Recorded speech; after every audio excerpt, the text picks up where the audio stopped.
বক্তব্য নিয়ে আসবেন professor doctor Saifullah Munshi, dean project director super specialist hospital BMU, dean basic and paramedical.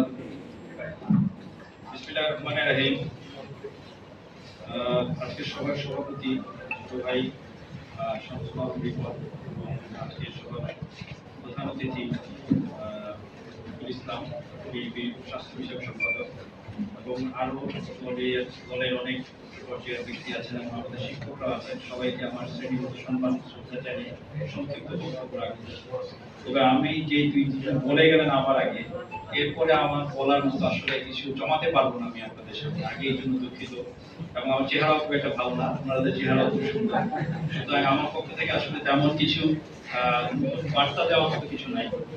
তবে যেহেতু শিক্ষকতা করি, সেই হিসেবে কিছু আপনাদের জন্য উপদেশ থাকবে বা সাজেশন থাকবে যে একজন আজকে যে একটা পর্যায়ে এখন বলা হচ্ছে যে ABC 3 ক্যাটাগরি, এটা হয়তো বা 1980 সালের বা 90 সালের প্রেক্ষাপটে ABC ক্যাটাগরি ফার্মাসিস্ট হতে পারে, কিন্তু আজকে যখন দেশ আপনার 2025-এ আছে এবং আগামী যখন একটা স্বাস্থ্য সংস্কার কমিশন গঠন হয়েছে, তার মানে রাষ্ট্রের মধ্যে একটা চিন্তা চলছে যে দেশের স্বাস্থ্য ব্যবস্থা করতে হবে, সেখানে অবশ্যই এই ফার্মাসিস্টদেরকে মূল স্বাস্থ্য ব্যবস্থার মধ্যে সম্পৃক্ত রেখেই কোন নীতিমালা প্রণয়ন করতে হবে।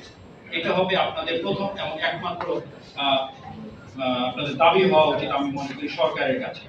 আজকে এই সরকার, অন্তর্বর্তীকালীন সরকার, আর হয়তো বা কিছুদিন পরেই নির্বাচনে চলে যাবে এই দেশ, নতুন সরকার আসবে এবং সেই সরকারের কাছে যেহেতু আমরা আশা করছি বাংলাদেশ জাতীয়তাবাদী দল এই সরকারের একটা বড় বিজয়ের মাধ্যমে ক্ষমতায় আদিষ্ট হবে, সেক্ষেত্রে আমরা চাই যে আপনারা এই দাবি আপনাদের যারা এখানে আজকে নেতা আছেন, আমাদের পার্টির স্বাস্থ্য বিষয়ক সম্পাদক আছেন, আমাদের বড় ভাই মনির ভাই আছেন, ওনাদের মাধ্যমে আমি মনে করি আমাদের চেয়ারম্যান, ভারপ্রাপ্ত চেয়ারম্যানের কাছে আপনারা পৌঁছে দিবেন এবং আপনাদের যে এই যে প্রয়োজনীয়তা, এই প্রয়োজনীয়তা বোঝানোর দায় দায়িত্ব কিন্তু আপনাদের।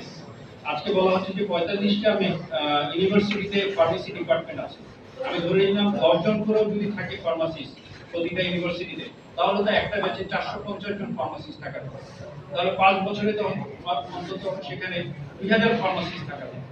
কিন্তু আজকে আমরা দেখতে পাচ্ছি এখানে আপনারা আরো বেশি, আমি মনে করি যে আপনাদের সংঘবদ্ধ হওয়া উচিত, কারণ আপনারা জানেন যে nursing profession, medical technology profession, তারা কিন্তু অনেক দূরে এগিয়ে গেছে এবং কিছু কিছু ক্ষেত্রে তারা আমাদের সাথে তাদের ডিপ্লোমা ডিগ্রি নিয়ে আমাদের সাথে এসে আপনার প্রতিযোগিতা করার চেষ্টা করছে। তার মানে তারা কতটুকু সংগঠিত আপনারা চিন্তা করে দেখেন।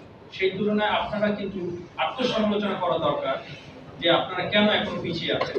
আমার মনে হয় আজকে এই ওয়ার্ল্ড ফার্মাসিস্ট ডেতে আপনাদের একমাত্র কর্তব্য হওয়া উচিত আপনারা কিভাবে সংগঠিত হবেন এবং আপনাদের দায়িত্ব এবং আপনাদের অধিকার কিভাবে বুঝে নেবেন।